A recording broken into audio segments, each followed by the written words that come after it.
중심으로 용서의 매듭이라는 제목으로 은혜 말씀을 나누겠습니다. 매듭 그러면은 생각나는 나무가 있지요.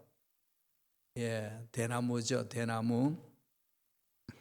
대나무는 가장 빨리 자라는 식물 중에 한 나무입니다. 줄기는 아주 가나드른하죠. 속은 비어 있습니다. 자라면서 이제 굵기가 이제 굵어지지요. 그렇게 굵지 않습니다. 잘 아시다시피 속은 비어 있고. 그런데 강한 바람이 불어도 흔들릴 수는 있지만은 꺾이지는 않습니다. 힘이 어디서 나올까요? 아주 높이 올라가잖아요. 막 20m, 40m까지 가는 나무도 있는데 태풍이 와도 이렇게 꺾이지가 않아요. 그걸 쭉 연구를 한 식물학자들 이야기를 들어보면은 대나무의 특징은 무엇이요? 속은 비어 있고 매듭이 있죠. 매듭이 지어져 있습니다. 쑥쑥 자라면서 한 매듭을 만듭니다. 마디마다 매듭을 만들지요. 또 자라고 매듭을 만들고 그렇게 번갈아 가면서 가늘고 길게 쭉 올라가지만은 단단합니다. 그게 이제 대나무의 그 특징이잖아요. 그 대나무 같이 우리 인생도 매듭이 있습니다. 매듭과 마디가 있는 거지요. 그래서 인간들이 만들어 놓은 숫자가 있잖아요. 오늘은 12월 27일, 조금 있으면 12월 31일, 2020년 12월 31일, 크로노지컬 타임으로 이제 만들어가는 거죠. 크로노스 역사적인 이 시간, 흘러가는 시간. 그리고 1월 1일, 12월 31일과 1월 1일, 2020년 12월 31일, 2021년 1월 1일. 하루 차이잖아요. 그죠? 불과 하루라는 그 차이지만은 한 해가 매듭 집습니다. 하루는 작년이 되고 또 하루는 새로운 해가 시작이 됩니다.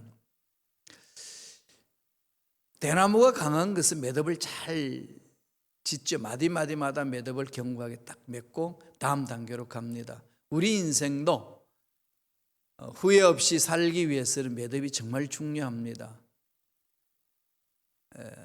마디마디마다 매듭을 맺고 가야 돼요.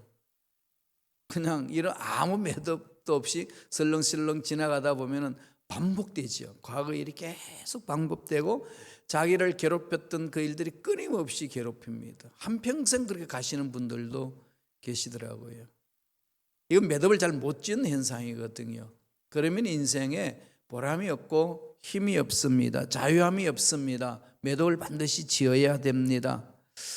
요즘 시대에 이런 연말 시대, 그 다음에 새해를 맞이하는 요 시점에는 매듭 짓기 너무 좋은 것 아니겠습니까?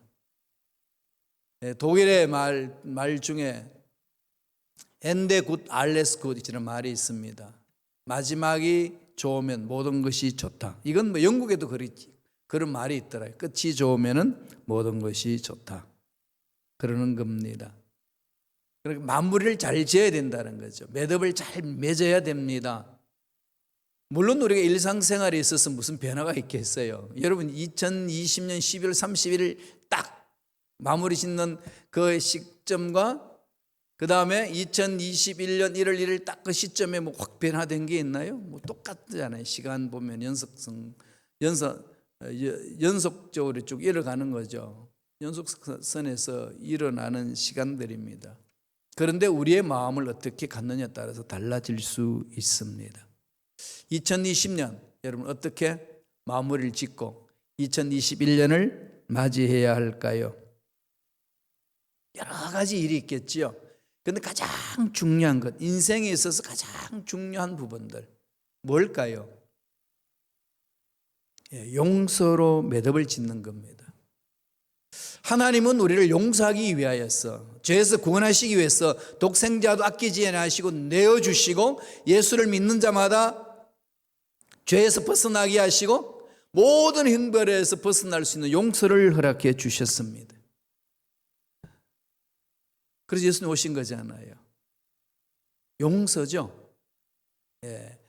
2020년 이전, 지금부터 시작해서 이전에 쭉 거슬러 올라가서 용서하지 못한 부분이 있는지를 한번 점검해 봤으면 좋겠습니다. 가깝게는 가장 내가 내 자신을 용서하지 못하는 게 너무 많이 있잖아요. 내가 왜 그랬을까?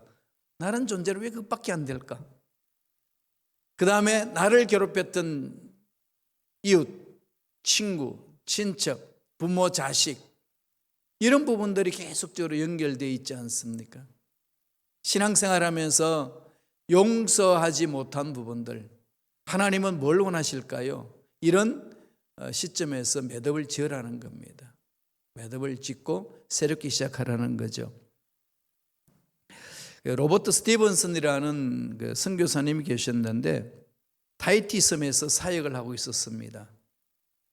매일 가정 예배를 드리고 가정 예배 때마다 주기도문을 했다고 합니다. 그런데 그날따라 이 스티븐슨 이 선교사님이 예배를 드리다 말고 바깥으로 나가버렸습니다. 아내가 따라 나갔어요. 무슨 일이냐? 그랬더니 하는 말이 오늘만큼은 도저히 내가 주기도문을 하나님께 드릴 수가 없습니다. 왜 그러냐 했더니 아무리 내가 주기도문을 외워야 되는 상황에 놓여 있어도 용서하지 못하고 미워하는 사람이 있는데 감히 어떻게 하나님께 내 죄를 용서해 달라고 기도할 수 있겠느냐는 겁니다. 우선 얘기 아닌가요? 그냥 하면 되지. 그렇게 넘길 수 있지요.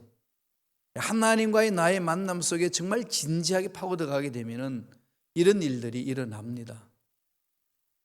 더 이상 진도가 안 나가는 거지요. 제가 갈라디아서 2장 20절 말씀을 암송할 때 그런 적이 있습니다. 내가 그리스도와 함께 십자가에 못 박혔나니 그 문장 하나가 그냥 가슴을 확 치니까 더 이상이 나가지가 않더라고요. 내가 십자가에 못 박혀 다 죽었는데 왜 이렇게 살아있을까? 이게 그냥 그 한 문장이 제 가슴을 뻥 치니까 더 이상 진도가 못 나가겠더라고요. 못 내겠어요. 이 스티븐슨 이 선교사님도 마찬가지 아니겠어요? 정말로 진정으로 하나님 앞에 이 주기도문의 용서에 대해서 확신이 있다면은 우리의 죄를 우리가 용서하신 것 같이 우리의 죄를 용서해 달라고 이렇게 기도를 하는데 용서는 안 하면서 무슨 용서를 구하느냐? 이게 하나님을 조롱하냐? 주님이 가르쳐주신 주기도문을 우습게 생각하냐? 이게 그 선교사님의 마음을 강타한 겁니다. 하나님의 사랑을 체험한 자는 가장 중요한 부분 아니겠어요? 내가 내 자신을 용서하고 내가 이 정부, 사회, 이 나라를 우리 민족을 용서하고 우리 조상들을 용서하고 부모와 친척들, 주의 친구들을 용서하는 이 부분이 정리되지 아니하면은 결국은 이 용서 부분에 있어서는 그냥 설렁설렁 넘어가든지 흐리멍텅하다는 거죠. 그런 진정한 용서의 그 맛을 못 본다는 겁니다. 주님이 오늘 마태복음 18장 18절에서 이런 말씀을 하셨어요. 한번 읽어볼까요? 진실로 너에게 이르노니 무엇이든지 너희가 땅에서 매면 하늘에서도 매일 것이요 무엇이든지 땅에서 풀면 하늘에서도 풀리리라. 하나님과의 우리의 관계가 연결되어 있다는 거죠. 예수를 믿는 저와 여러분들은 이미 연결되어 있습니다. 지상에 살지만은 천상과 연결되어 있는 거죠. 하늘 문이 열리는 것은 여기서 문을 열어야 된다는 겁니다. 여기에서 용서를 우리가 선포하고 용서를 해야 용서가 주어진다는 겁니다. 그 논리잖아요. 여기서 풀지 아니하면 어떻게 풀리겠느냐는 겁니다. 여기서 풀지 못한 부분들이 있으신가요? 풀어야 된다는 거죠. 풀어버리고 매듭을 지어야 된다는 겁니다. 예수님이 십자가에 못 박혀 돌아가시면서 기도하시기를 어떻게 말씀하셨습니까? 아버지여 저희를 용서해 주시옵소서. 자기들이 하는 것을 알지 못하나이다. 늘 용서를 선포하고 주님은 십자가에서 구속의 사역을 완성하지 않으셨습니까? 그런 용서죠. 예수님의 십자가를 통하여서 우리는 흥벌에서 용서함을 받았습니다. 구원받았습니다. 그 사랑을 체험한 저와 여러분들은 어떻게 해야 되죠? 용서해요. 그걸 매듭을 지어야 됩니다. 이걸 그냥 넘어가지 말라는 거예요. 용서로 2020년을 우리 한번 매듭을 잘 지었으면 정말로 좋겠습니다. 어떻게 용서로 매듭을 지어야 될까요? 오늘 말씀을 통해서 우리에게 가르쳐 줍니다. 첫째로 용서를 제한하지 말라는 겁니다. 우리는 늘 용서라는 그 단어를 생각하면은 이 정도까지 했으면 됐어 라고 하는 나 스스로의 한계를 둘 때가 너무나도 많이 있습니다. 오늘 말씀에도 주님의 수제자인 베드로도 그렇게 했습니다. 18장 21절 볼까요? 한 목소리로 다 같이 읽겠습니다. 그때의 베드로가 나와 이르되 주여 형제가 내게 죄를 범하면 몇 번이나 용서하여 주리까? 7번까지 하오리까? 너무나도 잘하는 말씀이잖아요. 그러면은 내가 몇 번 용서해 주면 되겠습니까? 그러니까 주님이 대답하기 전에 베드로가 먼저 말하는 거죠. 7번 할까요? 7이라는 숫자를 들고 놉니다. 유대인에게 7이라는 것은 완전한 숫자를 말합니다. 그만큼 우리가 할 수 있는 최고의 것으로 용서를 하면 되겠습니까? 칭찬 듣기를 원해서 한 말 아니겠어요? 그죠? 이 정도는 제가 한번 해볼게요. 하면 될까요? 이겁니다. 이 완전 숫자를 들고 놓은 베드로의 마음은 이게 정말로 큰 마음을 품은 거지요. 이 정도면 뭐 충분히 내가 주님으로부터 칭찬 들을 수 있는 횟수다 했습니다. 근데 거기에 대해서 주님은 뭐라고 말씀하시나요? 이게 지금 중요하잖아요. 그죠? 베드로의 마음과 주님의 마음을 우리가 한번 좀 묵상해 봤으면 좋겠습니다. 베드로가 왜 이렇게 제안을 했을까요? 형제를 용서해 주면은 그가 돌이키고 변화받으면 좋은데 용서해 줘도 그는 그 용서를 달갑게 생각하지 아니하고 또다시 나쁜 짓을 하고 또 용서해 주면 또다시 나쁜 짓을 하고 죄를 범함으로 7번까지는 숫자를 정해놔 놓고 이렇게 그 형제를 봐야 되지 않겠습니까? 이 기준이잖아요. 그죠? 여러분은 어떠세요? 저 사람 용서해 주면 버릇 나빠져요. 매를 들고 가면 혼을 내줘야지. 이 생각이 먼저 앞서지 않나요? 이 용서뿐만 아니라 칭찬도 그렇죠. 칭찬은 참 인색한 이유는 자꾸 칭찬해 주면은 애가 버릇 나빠진대요. 그럼 다시 뒤집어 보세요. 여러분 그 애가 버릇 나빠질 만큼 칭찬해 보신 적이 있으신지, 정말로 그 사람이 죄의 구렁텅이로 빠질 만큼 용서를 해본 적이 있으신지. 없어요. 우리는 우리 스스로의 함정에 빠질 때가 얼마나 많은지 모릅니다. 그때 주님이 뭐라고 그랬나요? 그 베드로의 제한된 생각을 뒤집어 버리는 거죠. 확 뒤집어 버리잖아요. 7번? 훌륭한데 7번뿐만 아니라 이런 번씩이라도 해주라. 여기 주님이 핵심은 어디에 있죠? 너 스스로 정하지 말라는 거죠. 스스로 정하지 마라. 용서는 그냥 용서예요. 우리가 우리 자신을 돌아볼 때에 내가 내 자신에 대해서 용서한다는 것은 나 스스로 제한할 부분이 아니라는 거잖아요. 다른 사람에게 용서를 해줄 때에 나 스스로 이 정도까지는 내가 한다, 거기부터 난 못해, 이런 선을 긋지 말라는 얘기입니다. 산술적으로 생각하면은 7번을 70번씩 하라면은 77은 49, 490번이잖아요. 그죠? 이 산술적으로 490번을 말씀하셨나요? 아니, 뭐 더 넘어가기 전에 그 말씀만 가지고도 한번 묵상해 보면 어떨까요? 여러분 490번 정도 용서해 본 적이 있으신가요? 얼마나 숫자가 손에 잡히나요? 사람들 간의 문제는 용서가 없기 때문에 문제가 일어나거든요. 내 속이 괴롭고 내 삶이 고통스럽고 내 삶이 정리가 되지 않는 것은 용서가 안 되는 거죠. 그런데 이 부분을 우리 좀 깊이 묵상하면서 2020년을 잘 마무리 지었으면 좋겠습니다. 어떤 한계치 없이 그냥 용서하라는 겁니다. 그죠? 자, 이러면은 저와 여러분들의 마음속에 이제 질문이 생깁니다. 어떻게 그럴 수 있느냐는 거죠. 어떻게 그럴 수 있을까요? 주님이 명령하신 것은 할 수 없는데 하라고 그랬나요? 할 수 있기 때문에 말씀하신 거 아니겠어요? 어떻게 해야만 할 수 있을까요? 두 번째 주시는 메시지입니다. 용서받은 대로 용서하라는 거죠. 중요합니다. 용서 있기 전에 뭐가 있어야 될까요? 용서받은 체험이 있어야 돼요. 내가 용서를 하려면은 내가 하나님으로부터 용서받은 체험이 있으셔야 돼요. 사랑을 하려면은 사랑을 받아야 돼요. 그래서 가정에서 자녀들이 엄마 아빠의 사랑을 듬뿍 받으면은 그 사랑을 받은 자녀들은 그 사랑을 가지고 세상에다가 펼칩니다. 왜? 그 사랑이 그 속에 있으니까. 정말 중요하잖아요. 그러면은 엄마 아빠의 사랑을 못 받는데 그럼 나는 망합니까? 안 해요. 살 길이 있잖아요. 예수님이 있잖아요. 하나님 아버지 사랑이 있잖아요. 그 사랑을 체험하라는 거지요. 하나님의 사랑이 이렇게 내 마음속에 충만히 임하면은 그 사랑의 힘으로 이 세상을 살아낼 수가 있습니다.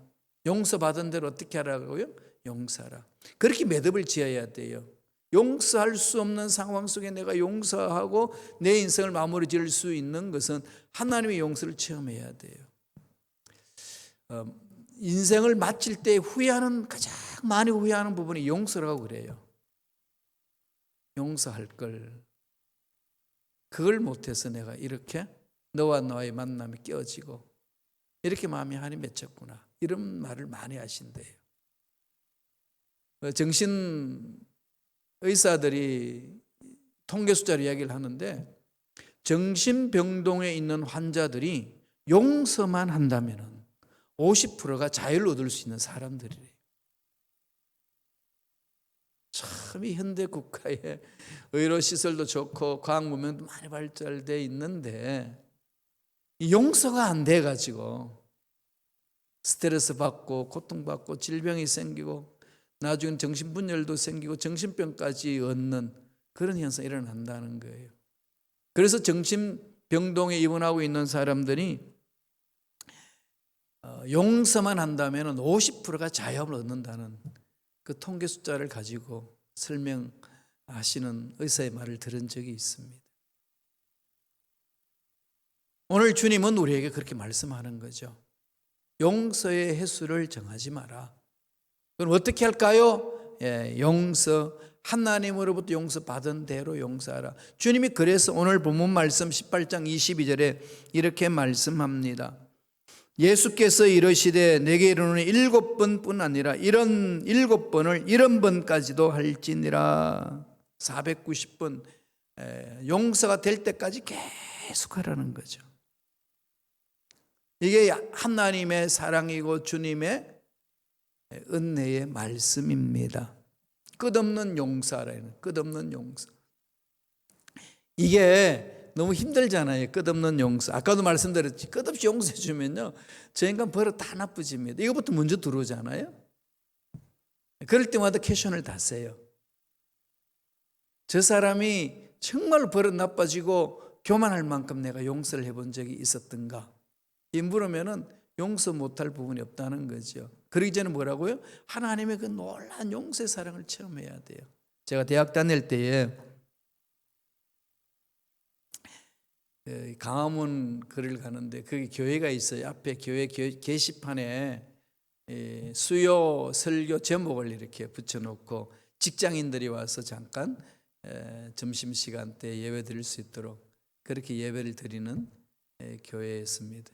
제목이 이거였어요. 본문은 마태복음 18장 18절이고 제목은 예수가 막걸리보다 못한가. 이게 벌써 딱 제목에 냄새가 나지 않나요? 어때요? 막걸리를 먹으면 이렇게 마음이 이렇게 이 알코올이 들어가니까 마음이 노릇노릇해지죠. 이렇게 마음이 열버져요. 막 이렇게 날카롭던 마음들이 녹여지는 거죠. 세상은 그래요. 이게 참 문제 있고 이러면은 그냥 술 한잔 걸치고 나중에 막 이야기하다가 그냥 어깨동무하고 그냥 룰룰랄라 하면서 걸어 나오잖아요. 이게 참 알코올이 주는 힘이 있어요. 물론 그것이 전적으로 다 문제 해결할 수 있는 건 아닙니다. 문제가 심각한 거죠. 나중에 거기 가면. 그죠? 맨정신으로 해야 되지. 맨정신 안 되어서 알코올 힘을 빌려서 한다는 것은 정말로 연약한 모습을 보여주는데, 그런데요, 그 알코올이 들어가는 순간에는 마음이 풀린다는 거죠. 그러니까 그 목사님이 제목을 그렇게 따온 겁니다. 예수님의 사랑이, 예수님의 능력이, 하나님이 베풀어 주신 이 은혜가 세상에서 마시고 있는 이 막걸리보다도 못한가. 막걸리 한 잔 들어가게 되면은 그래 툴툴 털어볼 수 있는 거 까짓건 뭐 그게 뭐라고, 그게 대수냐, 그걸 가지고 뭐라고 일명 소화 그러잖아요. 그렇게 말할 수 있는데 왜 하나님의 사랑을 체험한 사람들이 아무것도 아닌 것 같은 문제를 가지고 그냥 첨예하게 대립되고 얼굴도 안 보고 하나님 사랑을 말하면서도 그렇게 관계를 깨어버린다면은 도대체 우리가 말하는 하나님의 사랑은 뭐냐 이거잖아요. 전 정말 그게 이 제목만 듣고도요, 보고도 충격을 먹었습니다. 깊이 생각했어요. 오늘 본문 이후에 쭉 보면 그 부분을 쭉 설명을 해가거든요. 24절에서 35절까지 쭉 내용이요, 그 빚진 자에 대한 내용을 주님이 비유적으로 설명을 해줍니다. 두 사람이 빚을 지게 됐는데 한 사람은 1만 달란트 빚을 졌고 또 한 사람은 100데나리온의 빚을 졌던 그 얘기를 가지고 합니다. 그런데 임금이 1만 달란트 빚진 사람 너무 불쌍히 여기서 탕감해 줬습니다. 그 내용을 풀어나가는 거죠. 그런데 이게 지금 숫자를 좀 알아야 돼요. 데나리온과 이 달란트의 단위를 알아야 돼요. 한 달란트는 6천 데나리온입니다. 6천 데나리온. 그 당시 유대가 로마의 식민지 생활했잖아요. 그래서 유대의 그 속국이 로마의 속국이 있기 때문에 유대가 로마에게 바치는 세금이 1년에 800달란트래요. 800달란트. 1년에 로마 제국에 바치는 유대인의 그 정부가 바치는 속국이기 때문에 그 세금이 1년에 800달란트. 만 달란트라는 것은 어마어마하다는 걸 알겠죠. 한 나라가 다른 나라에게 조공을 바치고 세금을 바치는 비용보다도 많습니다. 어마어마하게 많잖아요. 그러니까 도저히 갚을 수 없는 금액의 돈을 갚아줬다는 얘기죠. 하나님으로부터 도저히 우리가 해결할 수 없는 그것을 하나님 다 탕감해 주셨다는 그 비유의 말씀입니다. 그 당시 노동자 한 사람이 하루 동안 일을 하면은 한 데나리온을 받았어요. 1데나리온. 그러니까 300데나리온이라는 것은 어떤 것이죠? 100데나리온 정도. 그러면은 3개월 동안 번 거잖아요. 3개월 동안. 그럼 100데나리온은 것은 3개월 동안 열심히 해서 갚으면 됩니다. 1만 달란트는 평생 모아도 못 모으는 돈이에요. 그러니까 어마어마한 이 가치를 가지고 지금 주님이 비유를 통해서 설명을 해 주는 겁니다. 그 24절 25절에 쭉 나중에 내려가다 보면 1만 달란트 빚진 자 하나를 데려오고 갚을 것이 없기 때문에 그걸 다 이제 탕감을 받고 나서 그 사람이 자기가 나가서 동료를 만났는데 네 빚 갚아라. 그러니까 못 갚는다는 거죠. 그래? 그러면 너 감옥 들어가야지. 그럼 1만 달란트의 빚을 탕감받은 사람이 100데나리온의 빚을 진 동료에게 너 나한테 빚을 갚아라. 못 갚어. 그러면 너는 감옥에 들어가야지. 그랬습니다. 그 얘기를 들은 임금이 화가 나서 그를 잡아서 옥절에 붙입니다. 근데 여기서 가만히 묵상을 해봅시다. 왜 1만 달란트 빚을 탕감받은 사람이 그거 아무것도 아닐 것 같은 동료의 그 빚을 탕감해 주지 못했을까요? 이유가 어디 있었겠습니까? 여러 가지 이유가 있겠지만은 우리가 두 가지로 생각할 수 있지요. 이거 그놈한테 내 진 빚은 당연히 받아내야 되고, 뭐 큰 거 그건 임금한테 받았으니까 그건 나의 은혜고 이런 거 내가 받아내야 된다. 옹졸한 생각이 살 수 있겠지요. 또 하나는 뭐겠습니까? 1만 달란트 빚을 다 갚아주셨다는 것을 믿지를 못하는 거죠. 그러니까 동료가 진 빚을 빨리 받아서 모아서 갚아야지. 이렇게도 해석할 수 있겠지요. 하나님의 긴 은혜를 체험했는데도 은혜를 모르고 용서하지 못하는 자의 삶을 비유적으로 설명해 주는 겁니다. 우리는 그렇게 큰 은혜를 체험했는데 그 은혜를 망각하는 어리석은 자, 안 된다는 거예요. 2020년을 보내면서 이것보다도 큰 문제 어디 있겠어요? 여러분 마음속에 아직까지 앙금이 있고 해결하지 못한 부분이 있는데 다른 건 무엇보다도 뭐 다른 여러 가지 정리할 수 있겠지만 가장 중요한 부분입니다. 마태복음 18장 35절 이렇게 말씀합니다. 다 같이 읽겠습니다. 너희가 각각 마음으로부터 형제를 용서하지 아니하면 나의 하늘 아버지께서도 너희에게 이와 같이 하시니라. 마음으로 형제를 용서하지 아니하면 1만 달란트의 빚을 탕감받은 그 자가 100데나리온 빚을 진 동료에게 빚을 못 갚는다고 감옥에 쳐넣는다면 그건 임금이 분노할 수밖에 없지 않느냐. 하나님의 사랑을 체험한 너희들이 형제에 대한 그 마음을 바라보며 형제에 대해서 용서하는 마음이 없고 그 마음이 정리되지 못한다면 하나님이 어떻게 그를 받으시겠느냐. 이 부분입니다. 그런데 우리 이걸 너무 쉽게 잊어버립니다. 쉽게 잊어버리고 간다는 거죠. 긍휼함을 여길 줄 아는 자가 되라는 겁니다. 이런 부분을 우리가 좀 말씀을 가지고 자신을 돌아보고 이웃을 좀 돌아봤으면 좋겠습니다. 야고보서는 2장 13절 이런 말을 해요. 긍휼을 행하지 않은 자에게는 긍휼 없는 심판이 있으리라. 긍휼은 심판을 이기고 자랑하느니라. 예. 용서하는 자가 용서받을 수 있고 긍휼히 여기는 자가 긍휼히 받을 수 있고 사랑하는 자가 사랑을 받을 수 있습니다. 그러려면 우리가 하나님이 나를 용서해 주셨다는 그 용서의 감격이 있으셔야 돼요. 신앙생활에 성장 성숙하기 위해서 내가 구원받았다는 그 감격이 있어야 됩니다. 사도 바울은 에베소 교인들에게 이렇게 권면했습니다. 오늘 우리에게 똑같이 주시는 말씀이 에베소서 4장 32절을 보겠습니다. 다 같이 읽습니다. 서로 친절하게 하며 불쌍히 여기며 서로 용서하기를 하나님이 그리스도 안에서 너희를 용서하심과 같이 하라. 용서하라고 그랬는데 어떻게 하라는 겁니까? 하나님이 그리스도 안에서 너희를 용서하심과 같이.